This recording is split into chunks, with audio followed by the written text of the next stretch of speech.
You think control will bring peace, but what if it's the very reason you're suffering? You only lose what you cling to, said the Buddha, and yet we cling harder when things feel uncertain.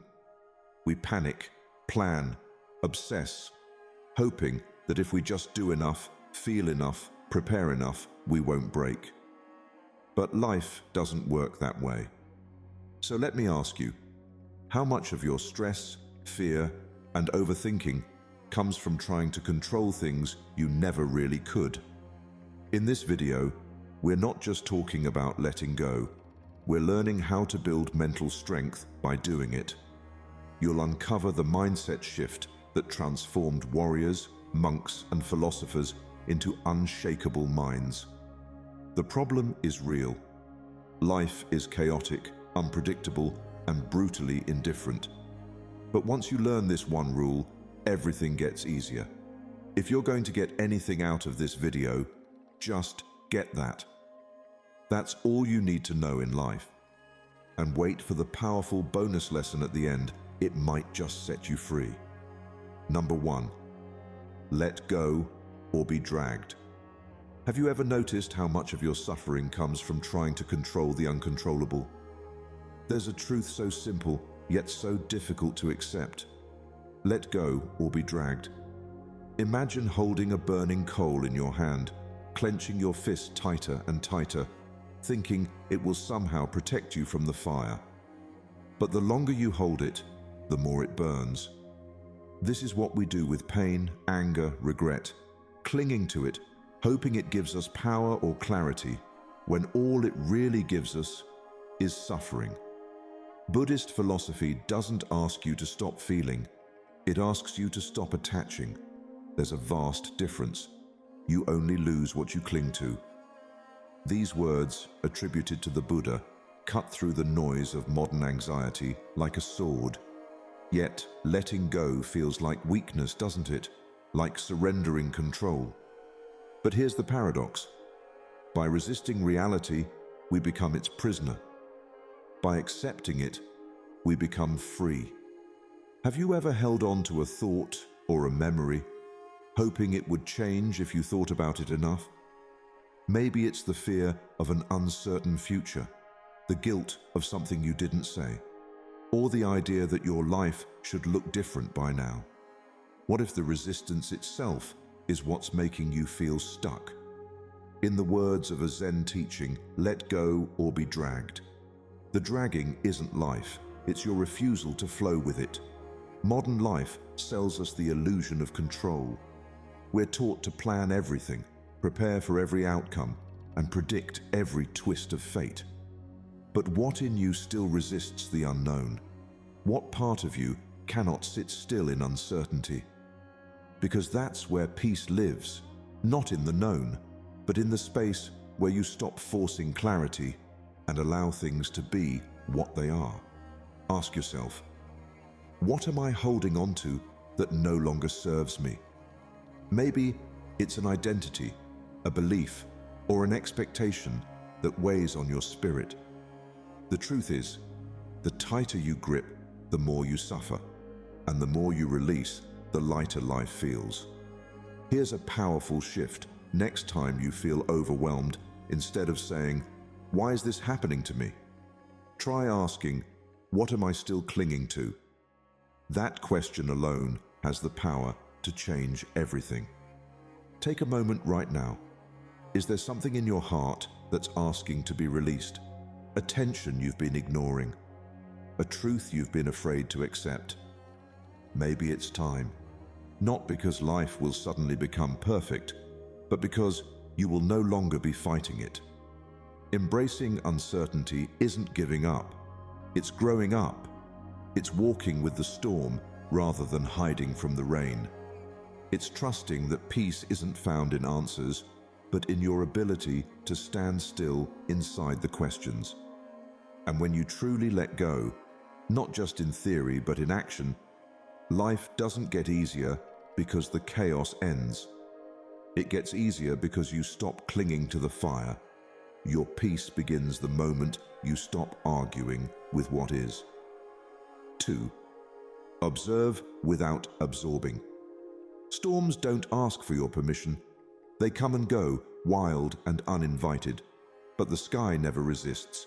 It holds everything and clings to nothing. This is how your mind can be if you stop trying to be the storm and start becoming the sky. Observe without absorbing. That's the rule. Yet in a world that constantly demands your reaction, your energy, your attention, it's not easy, but it is possible. And it's the difference between drowning in chaos and rising above it. You are not your anger. You are not your fear. You are not your anxiety. These are just weather patterns passing through your consciousness. Peace comes from within. Do not seek it without. That's not just a beautiful quote. It's a survival strategy for the modern soul. Because if you keep looking outward for peace in a chaotic world, you'll only find confusion. But when you learn to observe your mind without identifying with it, everything changes. Imagine this. You're sitting in a crowded room. Everyone's voice is louder than yours. Thoughts shout, emotions scream. But then you pause, you breathe, and you remind yourself, this is just a thought. I am not this thought. Suddenly, there's space. Not because the noise disappeared, but because you stopped absorbing it. You became the sky. There's a moment in every day, maybe during a stressful conversation, a wave of self-doubt, or scrolling endlessly through bad news, where you have a choice. Will you react to the storm or watch it pass? That split-second decision defines your peace. Most people absorb everything. Like emotional sponges, they soak up anger, fear, comparison, and then wonder why they feel heavy. But you don't have to be that person. You can be the watcher, the witness, the awareness behind it all. The next time you feel overwhelmed, ask yourself, can I let this moment move through me without becoming it? That question alone can soften the sharpest anxiety, because emotions aren't your enemy, they're just messengers. Thoughts aren't facts, they're patterns. When you can see them without becoming them, you unlock a power most people never access: emotional freedom. In Buddhist practice, this is mindfulness at its highest form. Not just sitting still with closed eyes, but moving through life like a mountain, unshaken, present, aware. Imagine what your day would look like if you didn't absorb every irritation, every negative comment, every fleeting doubt. Imagine being so still inside that nothing could move you without your permission. This is not about becoming cold or distant. It's about becoming wise. It's about knowing when to protect your peace and how to do it without closing your heart. And when you master this, when you choose to observe without absorbing, you won't just survive the storms, you'll outgrow them. Strong minds don't resist the storm, they rise above it by becoming the sky. 3. Care deeply, but not widely. There's a quiet kind of suffering that comes from trying to care about everything. You want to be good, helpful, informed, responsive, but somewhere along the way, you become exhausted, drained by too many causes, too many conversations, too many expectations. Like a candle trying to light every room, your flame begins to flicker. That's when the Buddhist principle whispers a truth most people overlook. Care deeply, but not widely. To care is human, but to care wisely, that's strength. To understand everything is to forgive everything. Not everything deserves your energy, not every problem, not every opinion, not every invitation to fight. The mind crumbles when it tries to fix what isn't its responsibility. What would happen if you stopped responding to everything that didn't align with your peace? Ask yourself, am I giving energy to things that grow me or drain me? The people pleaser in you might struggle with that question, but you were not born to serve noise. You were born to honor your path, and you cannot walk it fully if your hands are full of other people's burdens. There's a story of a monk who was asked how he stays calm despite the chaos around him. He smiled and said, "Because I know what's mine to carry and what isn't." That clarity is freedom. In a world that glorifies being everything to everyone, boundaries become sacred. Saying no isn't rejection. It's a quiet yes to your soul. This is the art of narrowing your care, not to become selfish, but to become intentional. Focus your heart where it matters most, on what brings you joy, what aligns with your values, what nurtures your peace. Don't scatter your love across a battlefield of meaningless opinions. Pour it into moments, people, and actions that reflect your truth. In Buddhist thought, compassion is not blind. It's discerning. It knows the difference between helping and sacrificing yourself. It asks, is this truly worth my inner peace? And if the answer is no, then walking away isn't weakness, it's wisdom. We're taught to spread ourselves thin, to respond to every notification, to stay informed even when the information is toxic. But a strong mind knows better. A strong mind protects its flame. It chooses sacred over scattered, and that choice, quiet as it seems, changes everything. Start today. Audit your attention. Where is your energy going? Who or what is occupying space in your mind rent-free? Cut ties with the unnecessary. Simplify your care so what remains becomes powerful. You don't need to carry the weight of the world to be a good person. You just need to carry your purpose with clarity and love. And when you do that, when you care deeply for what truly matters, your light won't burn out. It will burn brighter. Protect your peace like it's sacred, because it is. 4. The freedom of non-attachment. Somewhere in your life right now, something feels heavy. It could be a goal you're desperately trying to reach, a version of yourself you're afraid to let go of, or a relationship that's no longer aligned, but you're still clinging. The weight isn't from life itself, it's from the attachment to how you think life should be. Attachment is the root of all suffering. That simple truth echoes through Buddhist philosophy like a quiet bell in a storm. But what does it actually mean to not attach? Is it apathy? Detachment from love? No, it's the opposite. It's the deepest form of love, the kind that doesn't cling, doesn't control, and doesn't fear change. Imagine a leaf floating in a river. It doesn't resist the current. It doesn't try to swim upstream. It moves with grace, with trust. And somehow, it always finds its way. This is the freedom of non-attachment. It's not about giving up. It's about giving in to the flow of life without letting it define who you are. Most of us carry silent expectations of how things are supposed to unfold, and when life dares to take a different path, we suffer. Not because life is cruel, but because our attachments are rigid. Ask yourself, what am I attached to that's causing inner friction? Maybe it's an identity, like being the successful one, the strong one, the perfect one.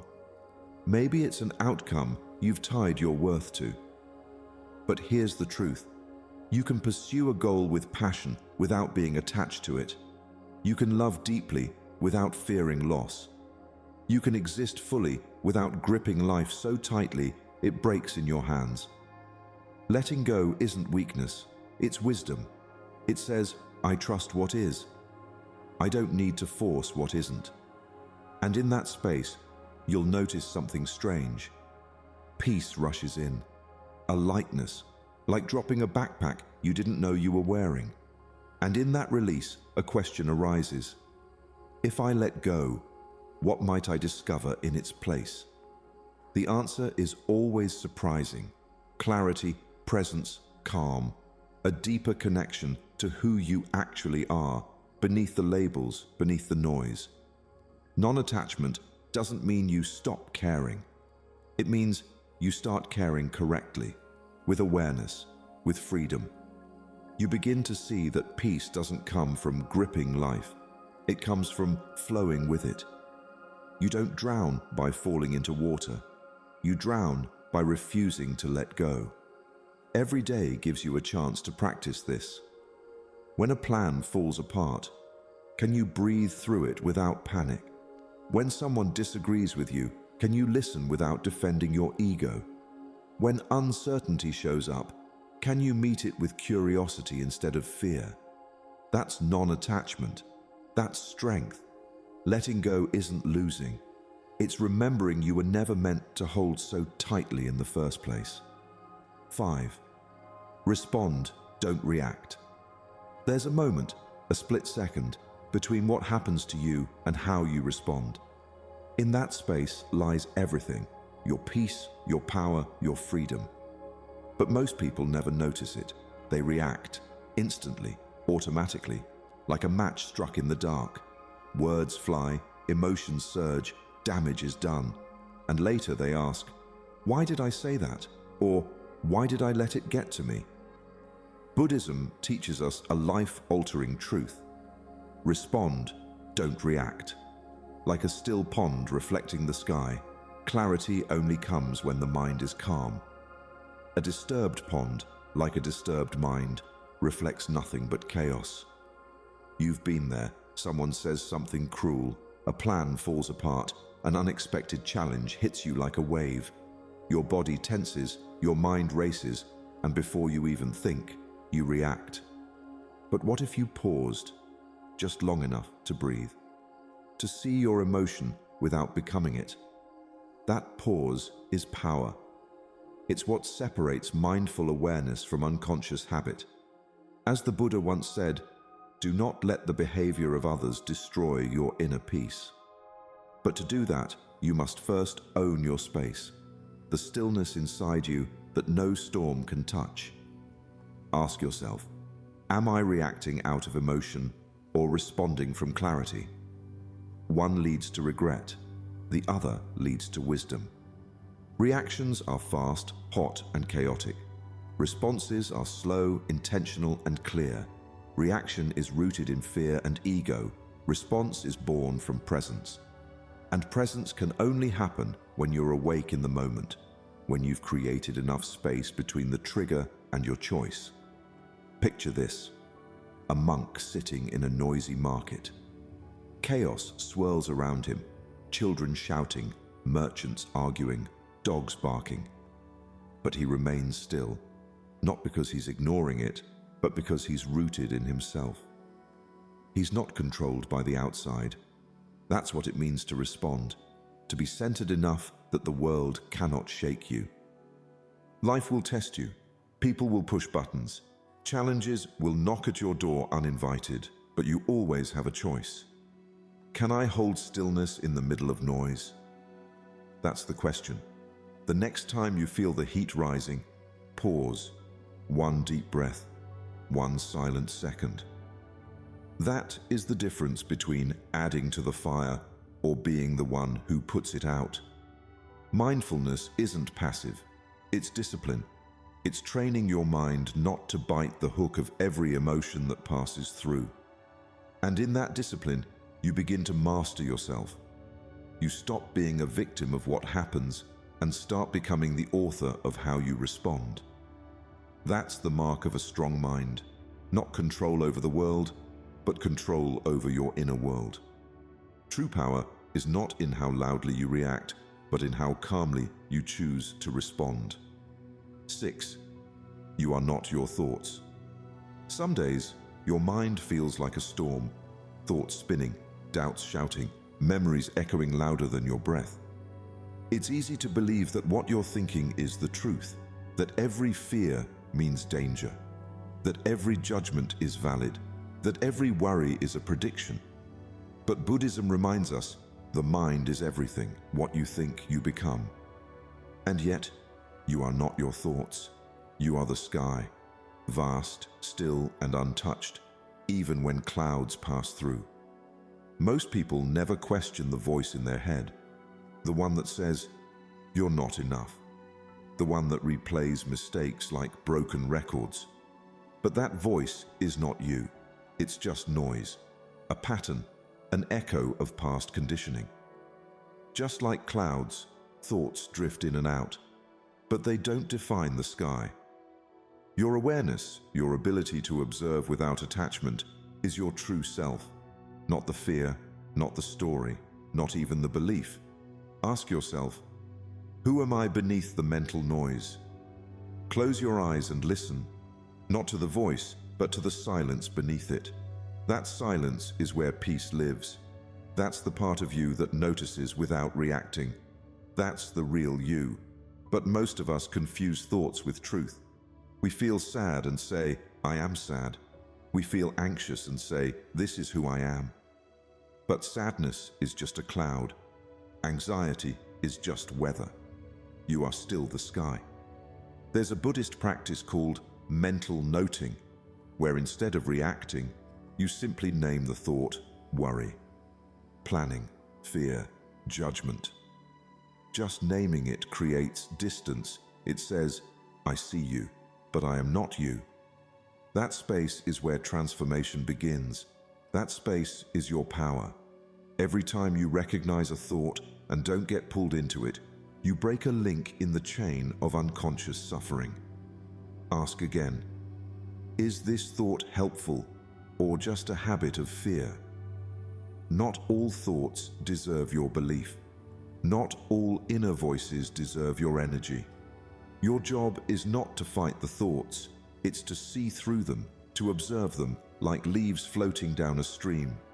Watch them pass, don't grab them, let them be, and in that letting go, clarity returns.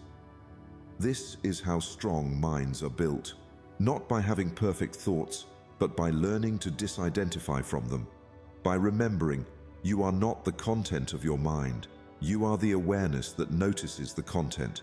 You are the observer, not the storm. That shift, subtle as it is the doorway to liberation. Next time the mind floods with self-doubt or panic, breathe and remind yourself, this is just a thought. And like every cloud, it will pass.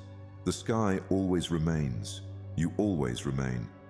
Peace begins the moment you realize you are the sky, and not the storm moving through it. 7. Simplicity is a superpower. We spend so much of life chasing, accumulating, filling every corner of our time, space, and minds, convinced that more will finally make us feel whole. But what if it's not in the more, but in the less? What if the peace you're searching for isn't hidden behind one more achievement or possession, but beneath all the noise you've been carrying? Buddhism teaches a quiet truth. Live simply so that others may simply live. It's not just about external possessions, it's about internal freedom. Simplicity is a superpower.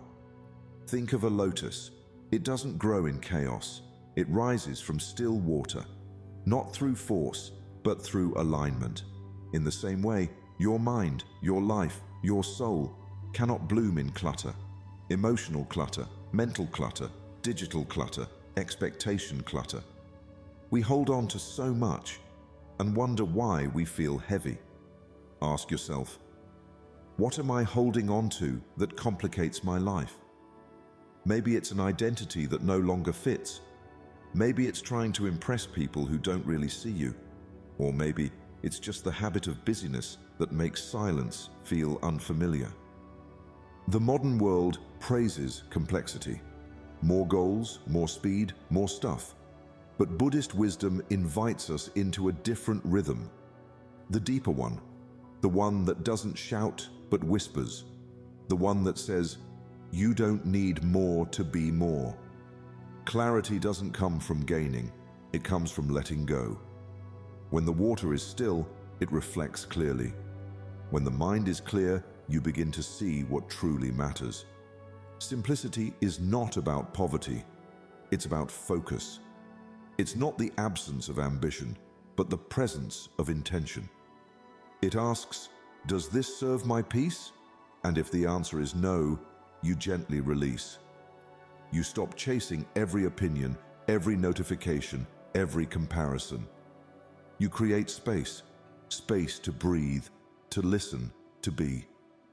That's where life actually lives. Not in the rush, but in the quiet after. And in that stillness, beauty appears. In a single moment, a deep breath, a walk without distraction, a conversation that isn't rushed. You begin to experience life, not consume it. You stop performing and start living. And suddenly, peace feels less like an achievement and more like a return. Can I find beauty in less, not more? The answer is yes, if you're willing to let go of what weighs you down. Look at your life, your space, your thoughts, your to-do lists. What can be simplified? What can be released?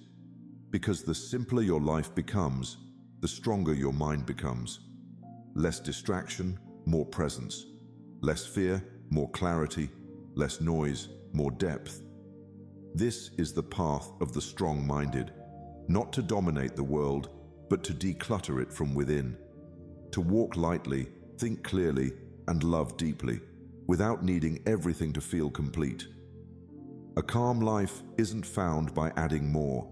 It's revealed by removing what was never needed. 8. Protect your energy like a sacred temple. There's a quiet truth hidden beneath the surface of our fast-paced, demand-driven world. Your energy is sacred. You are not an endless well of resources. Your mind and emotions are not limitless. And yet, we often find ourselves giving our energy away, spreading it thin to everyone and everything, leaving little for the one person who truly matters: you. Buddhism teaches us the importance of boundaries, not to isolate ourselves, but to protect what is most precious, our inner peace.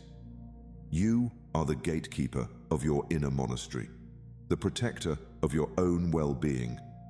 Imagine your energy as a candle. The flame burns brightly when protected, shielded from the wind and kept close to the warmth that feeds it. But if exposed too recklessly, the light flickers and dims. Just as a candle cannot burn without fire, men cannot live without a spiritual life. Your spiritual life, your inner peace, your clarity, your emotional well-being requires nourishment. And if you are constantly giving without replenishing, if you are surrounded by negativity or energy-draining people, that flame will struggle to survive. Ask yourself, am I spending my energy on what feeds me or what depletes me? We often let external forces, people, environments, obligations, take more from us than we realize. We give our time to situations that drain us, our emotions to people who don't appreciate them, and our thoughts to worries that will never be resolved. In the process, we lose touch with the things that truly nourish us: self-care, silence, creativity, rest, and meaningful connections. Setting boundaries is not about shutting others out. It's about ensuring that your energy is being used in ways that serve your growth and peace. It's about saying no to things that ask for your time and energy, but leave you empty in return. It's about recognizing when a relationship, a task, or a habit is no longer aligned with who you are and who you want to become. And it's about honoring yourself enough to step away when necessary.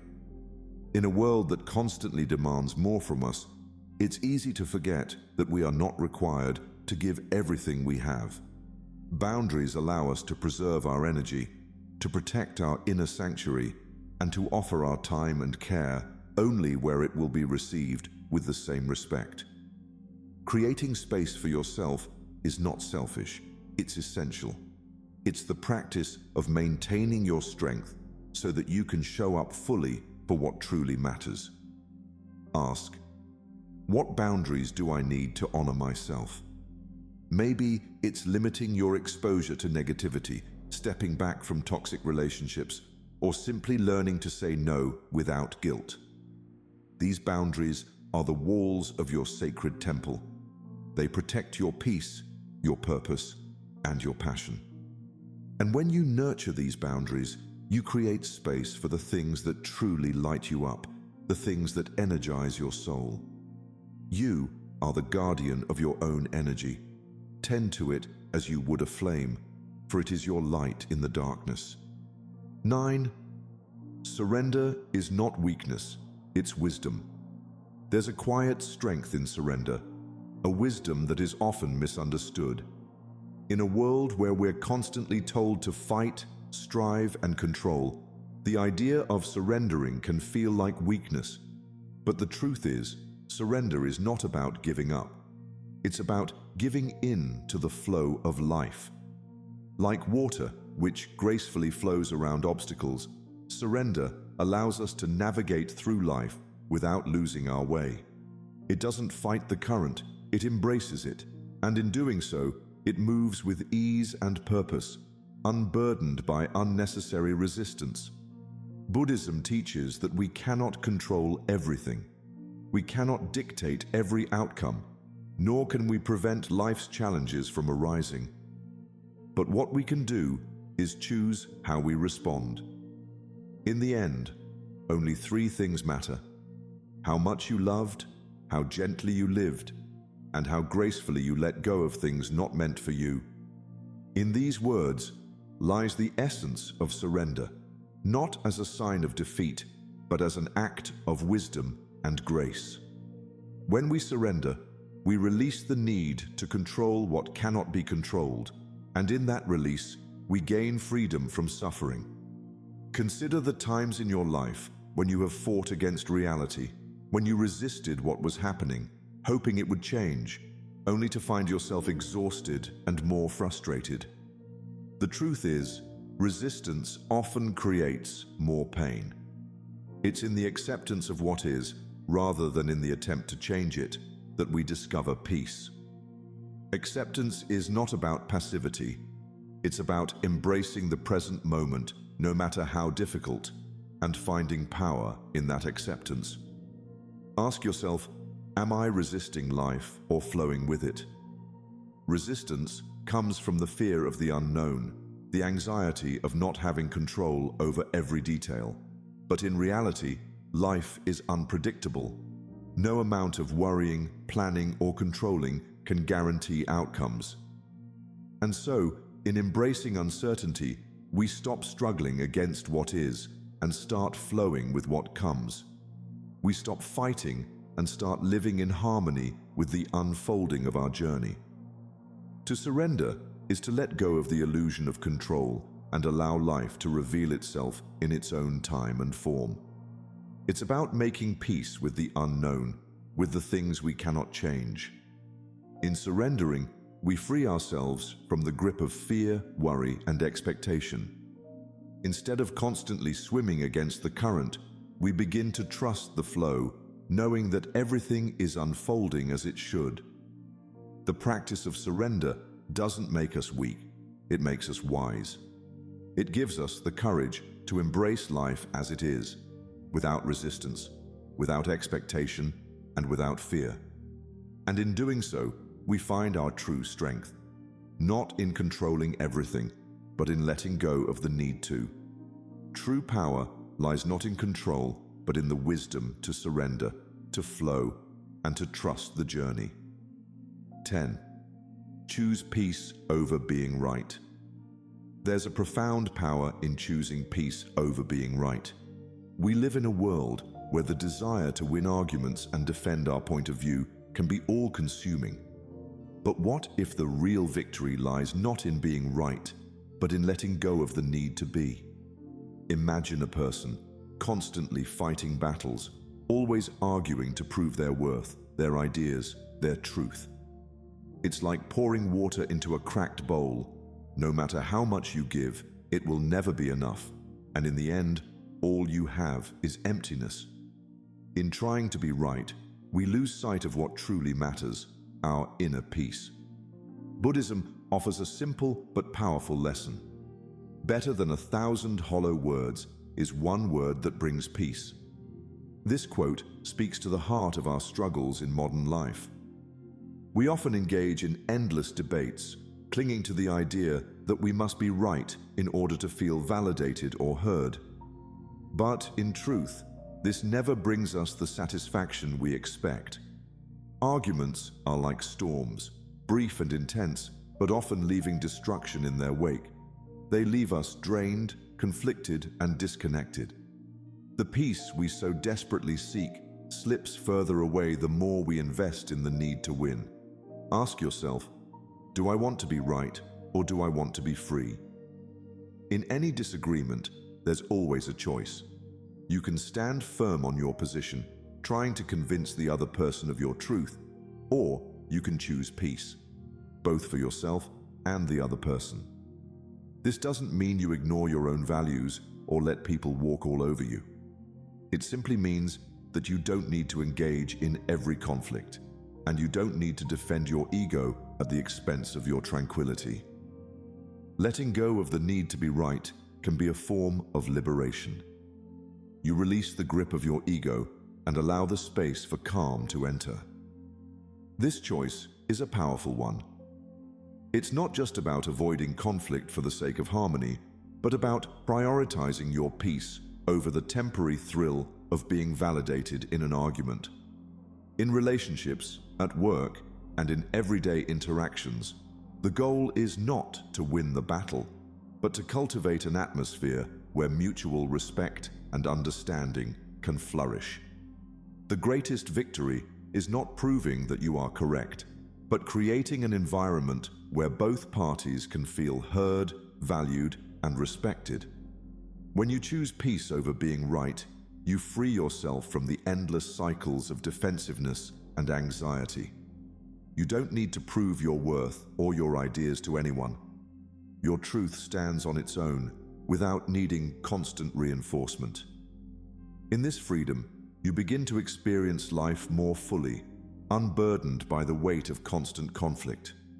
You gain a profound sense of peace, one that cannot be taken away by anyone's opinion or argument. Ask yourself, is this argument worth my calm? More often than not, the answer is no. True strength lies in choosing peace, in stepping away from battles that only drain you, and in embracing the freedom that comes from letting go. Choosing peace is the ultimate act of strength. It's not about being right, it's about being free. Bonus lesson. Live with intent, not impulse. Imagine an archer, poised and steady, eyes focused on the target ahead. She doesn't shoot at every sound that echoes through the forest. Instead, she waits for the moment when her aim is clear and her shot will hit the mark. This is what living with intent looks like.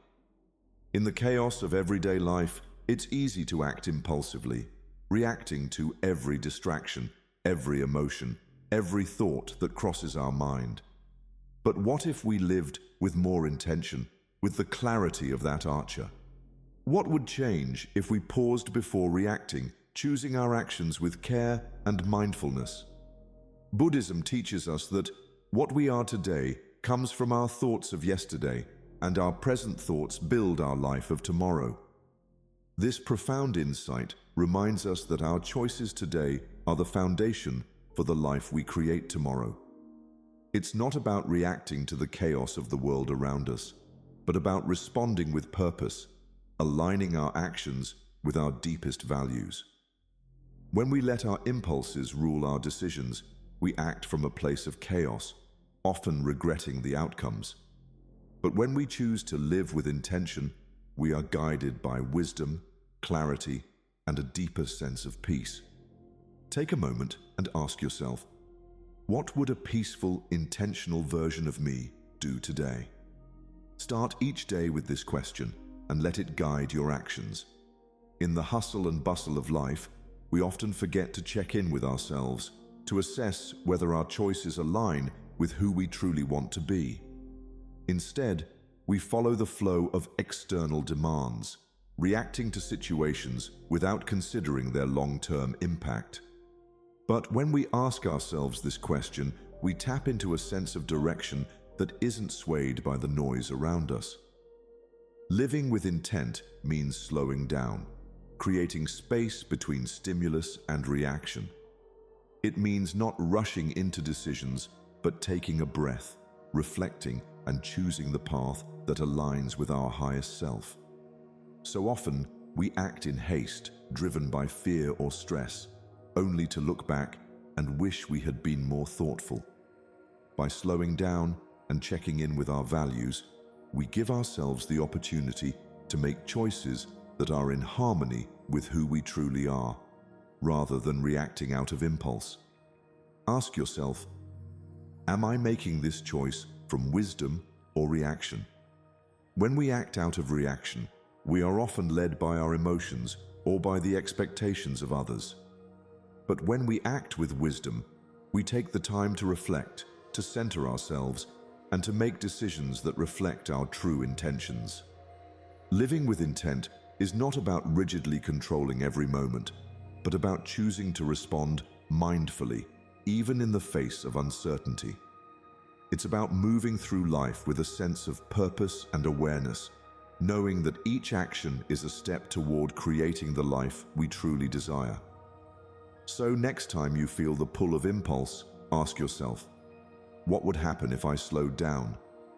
In the stillness, you'll find the clarity you need to make choices that lead to lasting peace and fulfillment. Remember, the power to shape your future lies in the choices you make today. Choose them wisely and choose them with intention. When you live with intent, you don't just navigate life, you create it. Quick summary of the principles. Let go or be dragged. Freedom begins the moment you stop clinging. When you release what you can't control, be it stress, anger, or expectations, you find space to breathe. Peace isn't found in control, but in surrender. The art of not caring begins with release. Observe without absorbing. You don't have to absorb the energy around you. By simply witnessing your thoughts and emotions without identifying with them, you create inner stillness. Observing with detachment prevents emotional exhaustion and promotes mindfulness. Care deeply, but not widely. Don't waste your energy on everything. Focus on what truly matters, your values, health, and peace. Selective caring is not coldness, it's clarity. You free yourself by aligning your concern with purpose. The freedom of non-attachment. Detachment isn't about being indifferent. It's about not letting anything own you. Whether it's people, outcomes, or possessions, release your grip and move lightly. This is how true freedom and joy arise. Respond, don't react. Between stimulus and response lies your power. Instead of reacting impulsively, pause and breathe. Respond with intention, not emotion, and you'll find greater control, less regret, and deeper peace. You are not your thoughts. Thoughts will come and go, but they aren't you. By realizing this, you create space between you and your inner chatter. This space allows for calm, clarity, and conscious decision-making. Simplicity is a superpower. Complexity breeds chaos. Simplicity brings serenity. Strip away the mental and emotional clutter. The fewer distractions you have, the more room there is for inner peace and meaningful living. Protect your energy like a sacred temple. Not everyone or everything deserves access to your energy. Set clear boundaries and protect your space. Your attention is your power. Spend it wisely on what uplifts, not what drains. Surrender is not weakness, it's wisdom. Surrendering to life doesn't mean giving up. It means choosing peace over resistance. Acceptance opens the door to transformation. What you surrender loses its power over you. Choose peace over being right. Not every argument is worth your peace. In the grander scheme of life, being calm matters more than being correct. Ego feeds conflict. Compassion fuels freedom. Live with intent, not impulse. Don't let the world pull you in every direction. Move with mindfulness. Living intentionally allows you to direct your energy purposefully instead of scattering it impulsively. Embrace the power of emptiness. Stillness is not void, it's fertile space for growth. When you empty your mind of clutter, you allow wisdom, calm, and creativity to rise. Emptiness becomes your greatest strength. In a noisy world that demands your attention, steals your peace, and manipulates your worth, choosing not to care about the unimportant is the most powerful rebellion. It is not detachment from life, but a deeper connection with what truly matters. You don't need to fix the world. You just need to stop letting it break your mind. Life will never be fully under your control, but your response to it always is. When you stop reacting to every thought, every judgment, every external storm, you awaken a stillness within that can't be shaken. That stillness is your anchor. From there, you stop dancing for approval and start walking in peace. True mastery lies not in winning arguments, collecting likes, or proving yourself. It lies in saying, "This doesn't deserve my energy." That's where freedom lives. That's where your power is reclaimed. When you no longer let chaos pull you, you begin to lead your own life, deliberately and peacefully. Zen philosophy teaches that freedom is not found in grasping, but in letting go. You don't have to fight your way through the world. You can flow. The moment you realize that caring less about what doesn't matter allows you to care more about what does, you become unshakable. When you let go of who you think you should be, you become who you truly are. Take control of your life, not by force, but by focus. Not by doing more, but by doing what truly matters. If this message resonated with you, give it a like, share your thoughts in the comments, and subscribe to Deep Wisdom for more inspiring Buddhist insights on living a peaceful life. Let's rise together. Let's live lighter,